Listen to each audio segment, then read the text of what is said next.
Hey, welcome everybody to Wednesday and Hope for Our Times. And I have my wonderful guest today, Britt Gillette. Britt has been on here for a while. And I don't know how long it's been, Britt, but it's just great to have you back again. So Britt has his website, End Times Bible Prophecy. Britt has written several books. And Britt is brilliant, and it's wonderful to have you here. Britt, I get questions all the time from people saying, hey, do you know Britt Gillette? Can you connect me with Britt Gillette? He's so smart. I want to ask him about the economy. I want to ask him about digital currency. I want to ask him about this or that. And it's just great having you on with me. Great to be able to call you a friend, too. Definitely. It's a pleasure to be here. Thanks for having me. All right. So are you ready? Yes. All right. Bring it on. So several things I'm going to ask you about, including you did a video not too long ago called This is Taking Place Right Now, which I want to get to. You have another one, it's engineered to trap you. It's all planned. You also did one with Pete Garcia, which I just had Pete Garcia on yesterday. That's called The Bleeding Edge. So, and several other things. But I do want to get to it's engineered to trap you. It's all planned. And this is taking place right now. I want to get to those in a few minutes. But before we get there, I want to ask you about the economy. Britt, I follow a lot of the secular news regarding the economy. And there's projections that 2024 is just going to be exceptionally bad. People are saying things were going to collapse in 2023. They haven't collapsed yet. We're at the end of the year. They were saying that in 2022. But I mean, how long can this whole thing go on? And what are some of the things that are taking place that nobody is even hearing about? Sure. Yeah, well, I think we've been to the verge of seeing that collapse in 2023 to start with. Many people have forgotten, but back in March of this year, we had the second, third, and fourth largest bank failures in U.S. history, and that's accounting for inflation. So there were more bank failures by assets in 2023, even in the first 6 months of 2023, than there were in all of 2008. Wow. And they were able to delay this banking crisis that was taking place by patching over with a number of different solutions. One of those was the Federal Reserve created this program called the Bank Term Funding Program. And it basically said, you know, if you're a bank and you had this asset that you bought for $100 and it's now worth $50, well, you can loan it to, you give it to us. We'll give you the $100 and you just pay us back within the year. So that program came into being in March of this year. It's supposedly only going to last for 12 months. So we'll see in March if they renew that. My guess is they will, because if they don't, the banking system will collapse. But I think what's going on right now that most people aren't noticing, and I started to really see this toward the beginning of the month, and I put out a video about this at the time, was given what we've seen happen since October 7th, the Hamas attack on Israel, and we've seen the war that's going on there. We all are aware that we could see a major escalation of this conflict with Hezbollah and Israel's northern border. We could see Iran directly involved in some sort of conflict. We see the Houthi rebels in Yemen and essentially on the verge of shutting down all shipping traffic in the Red Sea. It's a major and global implications for that. So we see this potential for a widespread conflict in the Middle East that would disrupt the free flow of oil. So against that backdrop, what I would expect to see is the price of oil go up. Doesn't have to go into the stratosphere, but I would expect that it would rise following that attack based on the prospect that we could see that greater regional conflict and see disruptions to the oil supply. But what we've seen is actually the opposite. Since mid-October, the price of oil has actually dropped. And the only thing that, in and of itself, that doesn't mean anything. But to me, that makes me ask, well, why? What are the things that would make it drop? Do we see a massive increase of supply. No, we don't see that. We've actually seen OPEC announcing supply cuts all along the way leading up to that and since that time. So why are we seeing the price go down? The only explanation outside of just market manipulation is that we're seeing a decrease in demand. So if we saw a significant slowdown in the global economy, that's what we would expect to see. We would expect less oil to be used. We would expect to see that coming down. Now, we've also seen a number of events take place since that time. In October, we saw in Japan, there were 11 banks in Japan that basically shut down, and they called it a glitch. They said there's a big glitch. You can't make withdrawals or deposits. None of these transactions are working. It's just a glitch, is what they said. Then about 3 weeks goes by, and in early November, we had a glitch among the largest banks in the United States. So from Thursday to Monday, there were all sorts of people that made deposits on Thursday, and by Monday, they still hadn't gone through. Oh, it's a glitch, right? That's what they told us. And then you had a treasury auction that didn't go as planned. Oh, that was a glitch as well that didn't allow this one bank to participate. Then it happened again right around the time of Thanksgiving, and they said, oh, it was a ransomware attack. So we keep having all these glitches and issues that are going on.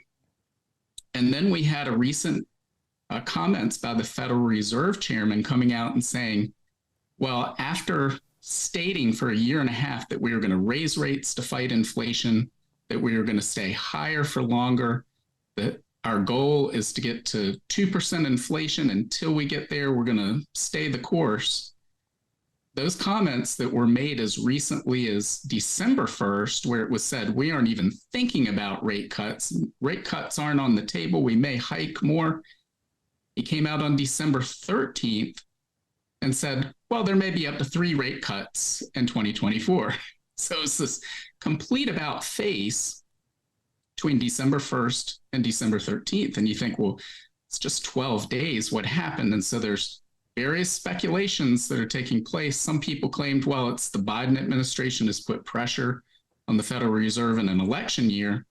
But I would expect that pressure has been put on the Fed for many months. Why all of a sudden in that 12-day period would they do this about face? And then if we look at the Federal Reserve's own data of that bank term funding program, we see that took off from 0 to $100 billion between March and June of this year, $100 billion that banks borrowed from the Fed to basically stay in business. Wow.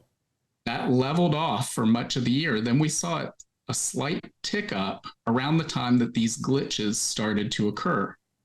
And then between December 1st and 13th, actually their date is the November 29th and December 13th. Through that period, we saw an extra $10 billion that banks borrowed. Now, what makes that even more significant is that we know the banks from FDIC data are sitting on $800 billion in unrealized losses because they own all of this government debt, treasuries. And when interest rates go up, the value of those bonds goes down. Now, in and of itself, that's not a problem unless they have to sell them. That's why they call them unrealized losses. Well, that's exactly what we saw back in March. Silicon Valley was sitting on this, and their depositors came and said, we want our cash. And the only way they could give them that cash was to sell those securities at a loss. And so we're in the same situation now. That situation hasn't been resolved. But what's interesting is since mid-October, we've seen interest rates on these government bonds go down, which means the value is going up. So those bank balance sheets should be getting better. But in spite of the fact that they should be getting better, we've seen the last 2 weeks, $10 billion being borrowed from that bank term facility. And you have to ask why. What has broken in the system, there is something that has gone on that is broken. We don't know about it yet. That's my opinion. But I think that it will prove right in the very near future. I think this is going to come to light that we are in the midst of another financial crisis. And then we'll see rates plummet down to near zero. I believe we're in the midst of a depression right now and have been for a couple of months. I think that we're going to go into a global depression on par with the Great Depression. But it won't be as lengthy as the Great Depression because the governments will simply print their way out of it. And it's actually going to be worse on the other side when we end up with hyperinflation as they just destroy the currencies, trying to prevent basically another Great Depression, because that's where we're headed with all this. We have too much debt. It's trillions of dollars of debt. We're sitting on the global economy has, I believe it's 2 to 4. We have no idea how many derivatives are out there, but it's estimated $2 to $4 quadrillion worth of derivatives. So to put that in perspective, the entire global economy is about $100 trillion. So you're talking 20 to 40 times the global economy. This is why Warren Buffett called these derivatives weapons of financial mass destruction, because, and we saw this in the great financial crisis with the failure of Lehman Brothers and then AIG and these other financial institutions. A lot of these financial institutions will say, well, these derivatives aren't a problem because, yeah, there are quadrillions of dollars of them. But if we lose on one of them, we've got another one on the other side that offsets it. And that's true as long as all parties can pay. But if one of those parties goes bankrupt, now you have what they call counterparty risk. And now it's blown a huge hole in the balance sheet of the other financial institution, and you end up with contagion. You have all of the financial institutions in the world stop lending to each other because they don't know who's going to be able to pay them back. And when you have that, you have a freezing of the credit markets. And what would happen is everything would stop. It would be the economic equivalent of the COVID shutdowns. You would have immediately your credit card wouldn't work, your bank card wouldn't work. We would probably have a banking holiday, which they haven't had in the United States since the Great Depression. You would have, everything would stop because everything in the economy moves on credit. So once the local gas station runs out of gasoline, once the local grocery store and restaurants run out of food, that's it until they can get that system back up and running, which may be a week or two. So I've been advising people to prepare accordingly. We have a lot of food in our pantry to navigate a 2 or 3 week bank holiday if that's what it takes. Make sure you drive around with a full gas tank. It doesn't hurt to do those things because, well, if I'm wrong, right, you just eat your food and use your gas anyway. Yeah, you still got them. But it's something is broken out there. We don't know what yet, but the whole financial system, the global financial system is a house of cards. It's a Ponzi scheme, and the global banking system is bankrupt. And so this is what we're headed for. We're headed for a collapse. And when I say that, some people get in their mind these images of this Mad Max scenario where it's grid down, every man for himself. It's not what we're talking about. A financial collapse just means a shifting, a transition from a dislocation within the economy, but it doesn't destroy buildings. It doesn't destroy farms. It doesn't destroy all of the things, the real world things that are out there. It just changes these paper wealth. Like some people who are wealthy today are going to be poor tomorrow. Some people who seem poor today may be wealthy tomorrow. But for the average person, what it probably is going to come down to is, will you still be employed as we see this play out? Because we're looking at a much more significant economic downturn than we saw during the great financial crisis, when millions of people lost their jobs in a matter of a few months.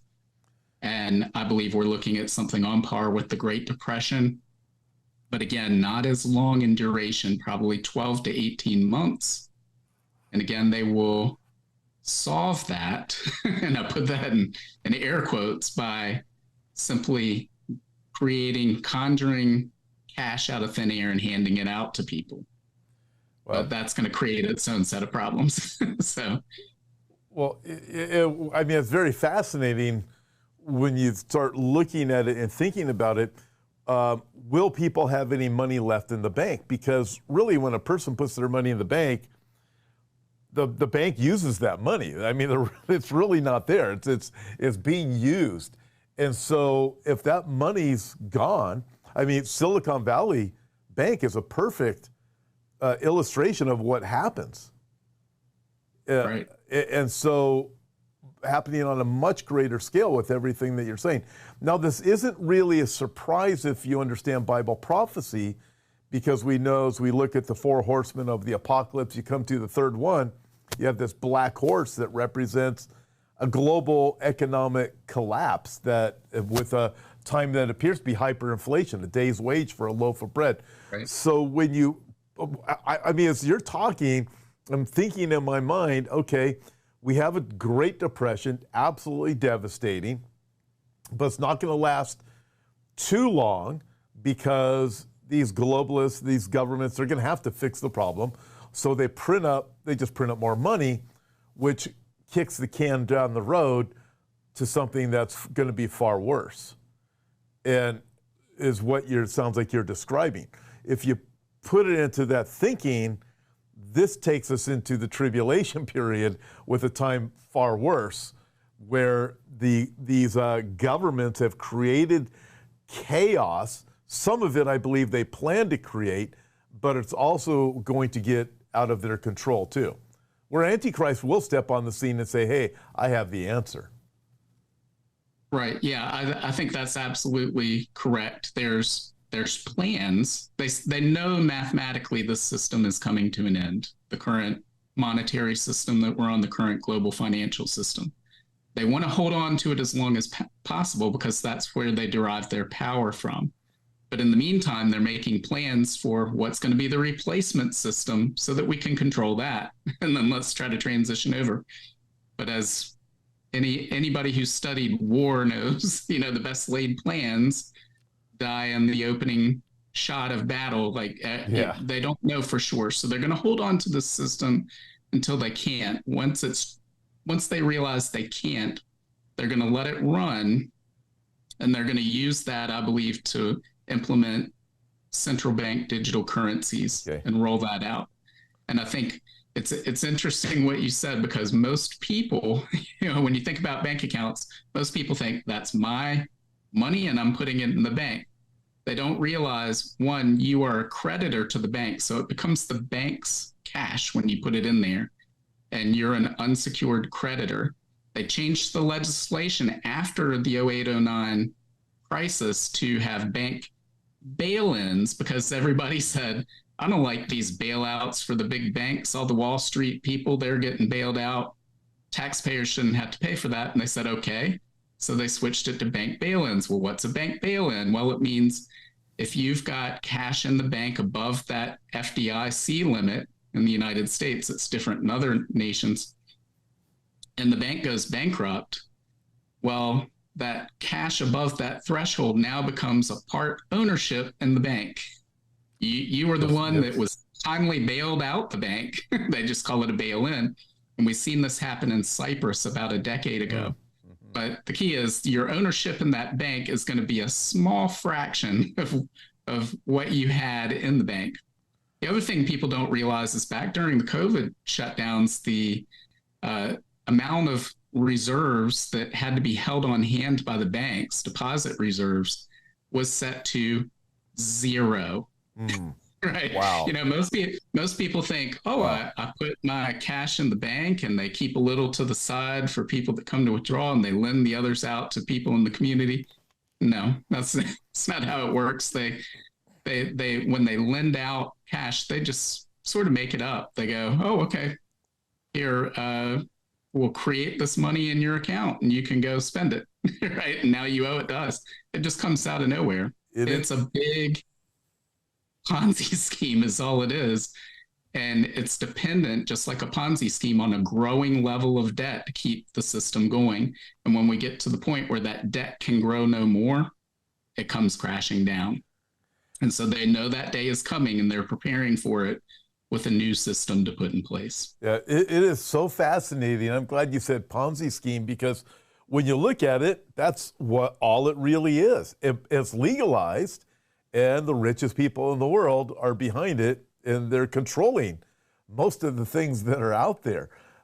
You think you put your money in the bank, and let's say you have 50 grand in the bank, just a number, and then you want to go borrow money from the bank to get a car loan. Well, you got your money in there, and you're borrowing, and you're paying the bank whatever the interest rate is now. And you look, you go, wait a minute. I mean, the whole thing is just moving all of this around, and guess who's left holding the bag with nothing in it? Eventually, it's going to be us. And I mean, you look at the whole system. Okay, with CBDCs, you're known as somewhat of an expert on CBDCs. I've read several things that you have written over the years and watched videos that you've done on digital currencies, which is another reason that leads me to believe this is why they know the system's not going to work much longer, but it will be. I believe there's a planned collapse of it in order to implement these digital currencies. Now, CBDCs are also they're known as surveillance. It's really a surveillance currency, isn't it? How does that work, and what are the real fears behind it? Well, I mean, when you're looking at something that's electronic, it's based on an electronic network. In theory, if you're using your credit card everywhere you go, if you're using your debit card, they can see all of those things as well. But the key is your financial institution is seeing it. It's not necessarily centralized to the government, even though the government could get to that data and probably does get to that data. But you also have cash that people are still using throughout the system. And so the first step of this, and we've already seen this going on for years, is they're putting limits on withdrawals and deposits of cash. We've seen some banks, one of the largest banks in Australia, came out and said by the end of the year, this was a few months ago, we're done with cash transactions. So, and by 2030, all of Australia has said they're going to be done with cash transactions and checks. So what's left but electronic transactions? So by that time, they plan to be there. Well, now if you think about it, okay, a lot of businesses are cash based. If they have nowhere to deposit that cash, are you gonna risk taking that cash to your house, having it catch on fire, or somebody breaks in and steals it? Or are you going to just say, you know what, I'm going to go cashless? And then as a consumer, if all the businesses that you frequent won't take cash anymore because their bank won't accept it, then even if you get cash, where are you going to be spending it? So they're already starting on that side by elimination of cash. That's step one. Then step two is, well, how do we get people to buy into the system? And ironically, it's probably going to be the surveillance features of that currency that they use to help sell it. Because if we have a collapse on par with what we're talking about, then one of the ways that they'll sell that is we need to create the new system with this because we can create it. We've already got the infrastructure in place, but we also need 21st century regulation for the 21st century banking system. So we heard them saying this back in March when we had the bank failures that, well, Silicon Valley Bank didn't have, your typical bank run out the door. People can just get on their phones and transfer cash from one bank to another. And so, and they actually want that because that still keeps it in the system. Now it's gone to the other bank and made the other bank, but at the time we saw these articles, and it's that time of year where we watch It's a Wonderful Life. It's one of my favorite movies, but you had the Bailey Brothers Savings and Loan, and they had a bank run, which was typical in the 1930s and the Great Depression. You had this line of people waiting outside the door, waiting to withdraw all of their cash because they had heard that the institution was going to go bankrupt.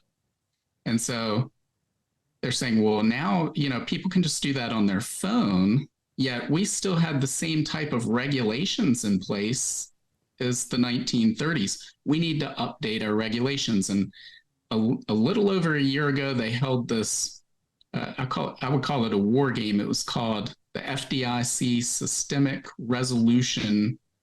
I forget what else they called it, but basically it was this round table of people from the FDIC and other government agencies trying to figure out what they would do in the event of the things we're talking about right now, which, as you know, in the last few years, there's been a lot of that. They create the scenario, and then lo and behold, it happens not long later.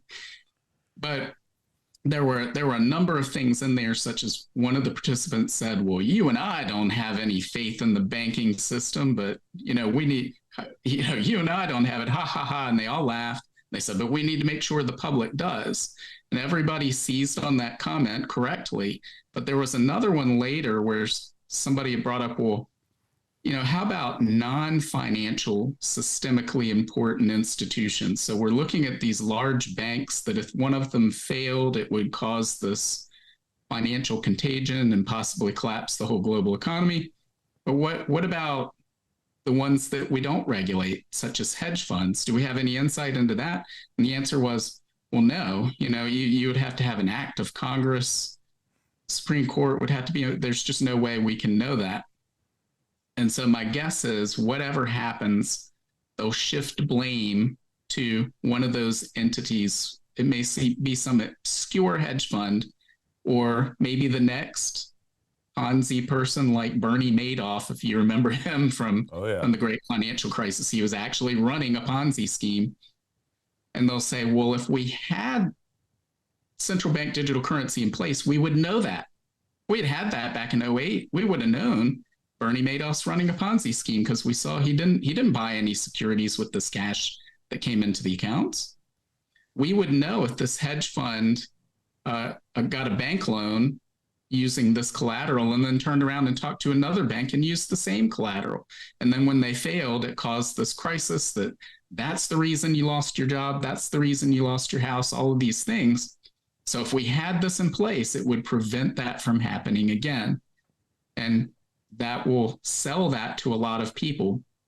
And then they would also say, well, we can use this to restore that which you've lost. Now, there was a book put out in the last few months called The Great Taking. Yeah. People want to check it out. It's thegreattaking.com. But it talks about how the laws have been changed over the last several decades to where you don't own what you think you own. So most people, when I say, well, I want to buy a share of Hershey stock. So I go and I put cash in the brokerage account and I buy that. I own it, right?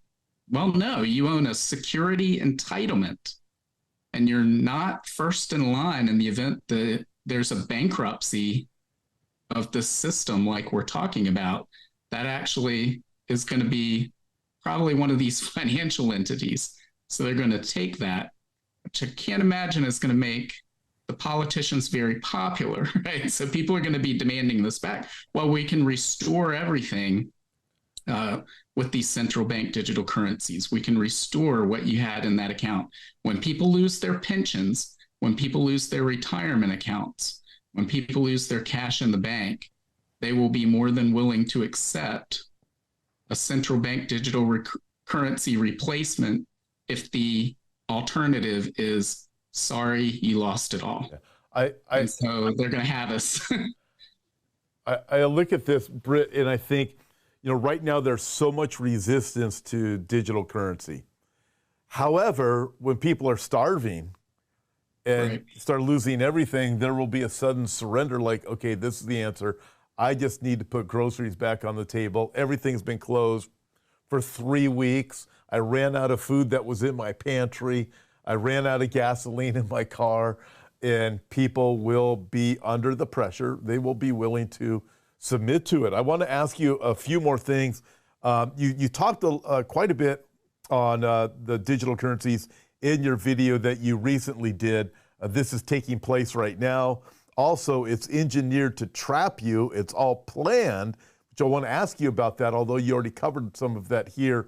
But real quick, everybody, quick reminder on New Year's Eve, coming up Sunday at 5:30 p.m., Brandon Holthouse is going to be joining me live. It's going to be in-house. He's going to be sitting right next to me. It is going to be a great time. We have an annual prophecy update every year on New Year's Eve. I've been doing them for over 25 years now. And we are going to look at where we've been in 2023. Brandon and I are going to project into 2024. And it's going to be a great time. It's going to be in-house. We're also going to have communion together. So join us if you can. The information is at hopeforourtimes.com under the events. It's this Sunday night, December 31, New Year's Eve, 5:30 to 7 o'clock p.m. Pacific Standard Time. It'll be an hour and a half long. Hope you can join us. All right, Britt, back to where we are. And also, don't forget to check out Britt's website. I mean, guys, you're going to be so blessed. EndTimesBibleProphecy.com. Just just Google his name, Britt Gillette. You'll find it. Or End Times Bible Prophecy. You'll be able to find it that way. You're going to be super blessed. It's interesting you mentioned The Taking, that book. I happen to have the video open right now while I'm not watching it, but it's open on my laptop right now to go. I already watched it once. I was getting ready to watch it again. You mentioned it. Check it out, everybody. But as you mentioned, your title of a recent video was, "It's engineered to trap you. It's all planned." And that's exactly how I see it. In Proverbs chapter 29, the Bible says, Solomon wrote, the fear of man is a trap. It's a snare. But it's God who keeps us safe. And it's fear after fear after fear that they keep leading us along, and we're here to take care of you. Obviously, climate fears, health fears, and now everything you're talking about here. We've got the answer. But it is engineered to trap you. The whole banking system really is, isn't it? Right. Yeah. I mean, the whole monetary system is a scam. You know, we hear people talking about capitalism, but we haven't had that in over 100 years. When you have central banks that can create currency at a whim, that are saying we're controlling interest rates, and you have everybody gather around to hear what words the central bankers utter, that's not a free economy. That's not capitalism. That's an economy it's a command and control economy. 50% of every financial transaction is the currency you're using. So if the currency is manipulated and controlled, then at least half the economy is, and then you add in all the other government interventions. A very small percentage of the economy is actually free markets and free. This is a manipulation. They've been using this process to steal from us for decades. This is, I hear people talk about, look at the national debt, look at all the cash these governments are spending, and what are we leaving to our grandchildren? They're going to have to pay for all of this.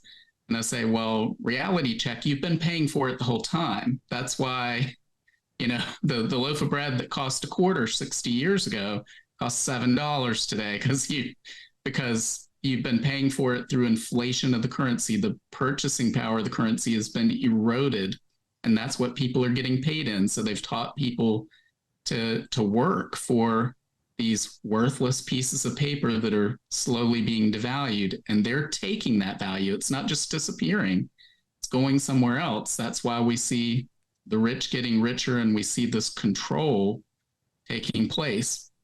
We see the whole retirement system. When you see people putting money into 401ks, and well, those are controlled mostly by BlackRock and Vanguard and a handful of companies. And so somebody votes those shares. So you may, forget the great taking for a moment. Let's say you actually owned all of those securities.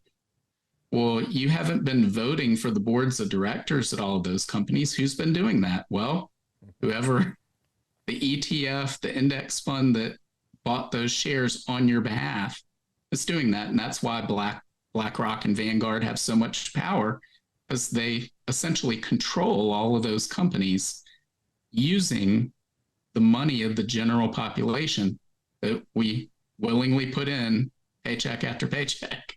And so it's a scam. They've engineered all of this to pull power to themselves. again, they know the system's coming to an end because they know it's a Ponzi scheme.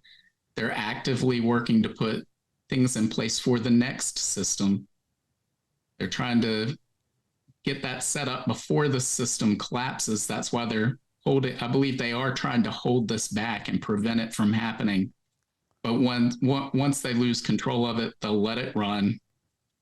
All of the politically connected people will get bailed out, and everybody else will have to fend for themselves. That's how it works, unfortunately. That's the world we live in. Yeah, well, and they can't let this whole thing collapse until they are ready with, they know they're going to be ready with the next system. Right.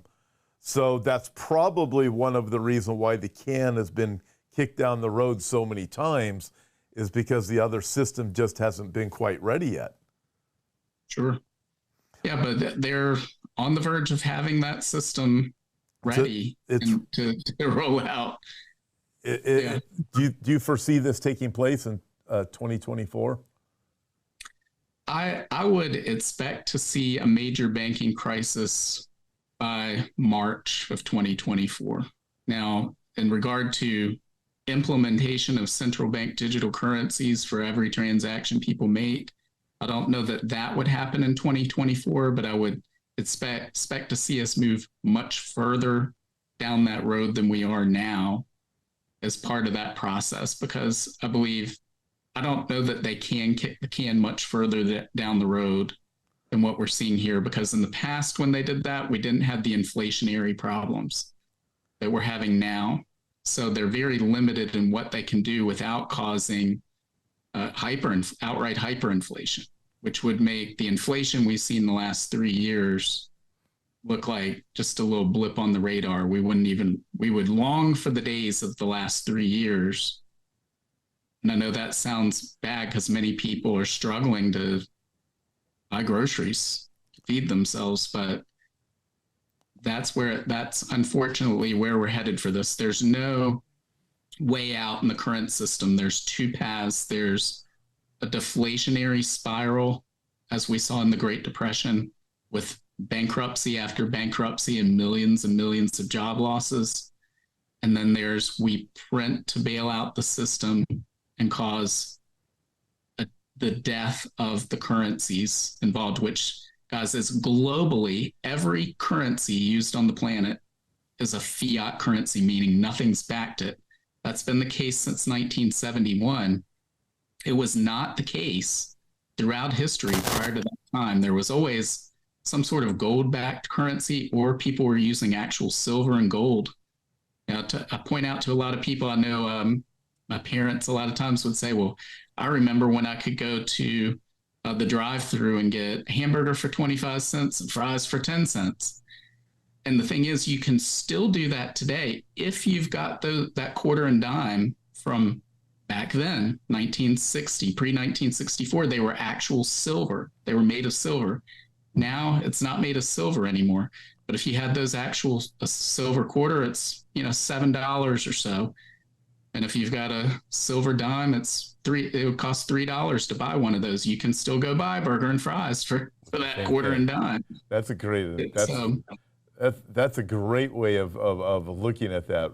What a great comparison when you checking that out. All the currencies now, they're fiat-based currencies. All the governments have no restraint when it comes to spending, and they're going to destroy the currencies. And we've had hyperinflations in the past. We've had them in Weimar Germany and post-World War I Austria-Hungary, and we've had them in Zimbabwe and Venezuela. We've never had hyperinflation on a global scale before, which, as you pointed out earlier, is what's described in Revelation chapter 6. And so we live in a world today where really for the first time we could see that, because we live in a global interconnected economy with these global supply chains, and everybody's using worthless currency. Worthless currency. So you wrote a book in 2017 called Racing Towards Armageddon, Why Advanced Technology Signals the End Times. So as we look at where we are now, here's a question for you. How do rapidly evolving technologies such as AI and the UN's push for digital public infrastructure initiatives align with this? Well, what the UN is pushing is for digital IDs, digital payments, tokenization of assets, and these digital payment systems. So they're trying to create the very system we're talking about on a global scale. The Bank of International Settlements released this paper called Project Icebreaker, where they said, oh yeah, hey, all of these nations, and now you want to create these digital central bank digital currencies because every nation wants to control its population and surveil them. But we need to do this on a standard, because if you're in one country and you want to trade with somebody in another, you need to figure out how to trade those currencies. Hey, we'll do that, right? We'll set up the backbone system, and it essentially would make them the global arbiter of this digital economy, and it would create something that is indistinguishable. I like to say indistinguishable in function from the mark of the beast. It's not the mark of the beast, but it creates the infrastructure and puts that in place for the mark of the beast to be able to appear during the tribulation, because we wouldn't expect that to just come out of nowhere. We would expect the pieces to be put in place leading up to that time period. And that's what we're seeing today.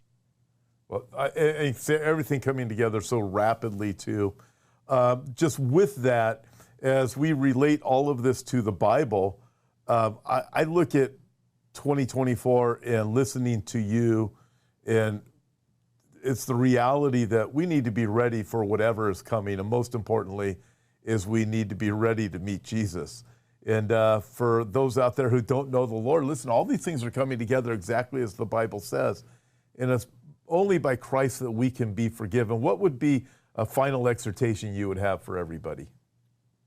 Well, I would encourage everybody. I know some people get scared when they hear about some of the things we're talking about, and there's no need to be scared. We should be concerned over these things, and we should care about what's happening in the world and that people are suffering. But guys, if you've built your life upon the rock of the Lord Jesus Christ, you can endure anything. The sufferings of this world, no matter what is done to us, pales in comparison to what awaits us. Jesus is coming back. He should be your hope. He should be where your eyes are fixed. Jesus will give you a peace that surpasses all understanding if you invite him into your life and make him the Lord of your life. None of this stuff will faze you. You'll laugh at it in many ways. Oftentimes I'll laugh at this stuff and I'll get comments from people, how can you laugh over something so serious? Because it's gotten to that point where you just have to laugh at it. And, the Bible talks about God laughing in Psalm 2 at the kings of the world gathering together and plotting against him. I know Jesus is in control. He's already won the victory. And so if you don't know Jesus, first you need to recognize your need for him, that we're all sinners. That just means we've fallen short of God's mark of perfection. But and that means that we're condemned. The Bible says the wages of sin is death. So as a result of that sin, we're condemned to death and a waterless grave. But the good news is that Jesus came to earth, lived a sinless life, perfect life, and died on the cross. He shed his blood so that our sins could be forgiven and we could be reconciled with God. And guys, there's no better news than that. It means there is glory awaiting us. Christ has already won the victory, no matter what any of these people do between now and the millennial kingdom. We know Jesus has already won, and that should put a smile on your face. And when we see all these signs, Jesus said in Matthew 24, Mark 13, Luke 21, when you begin to see all these things happen, know that I am near. I'm right at the door. Look up. Your salvation is near. Jesus is coming back. And so we can hang our hopes on that and on him in the face of all of these terrible things that are taking place in the world. Amen. Thank you, Britt, for joining us today. And thank you, everybody, for joining us. Remember, everything that Britt just shared, most important thing is, who is Jesus Christ? He's come to forgive you of your sins. And also, I want to just encourage you, check out everything that Britt has. You can go to his website, End Times Bible Prophecy. You're going to be blessed by all the videos he does, or all the articles he's written and writes, and even his book. So check it out, End Times Bible Prophecy. You'll be blessed. And also, join us this Sunday, 5:30 p.m. Pacific time, if you can. It's Brandon Holt House. We're going to be doing a live annual New Year's Eve prophecy update. God bless you, everybody. Hope to see you Sunday.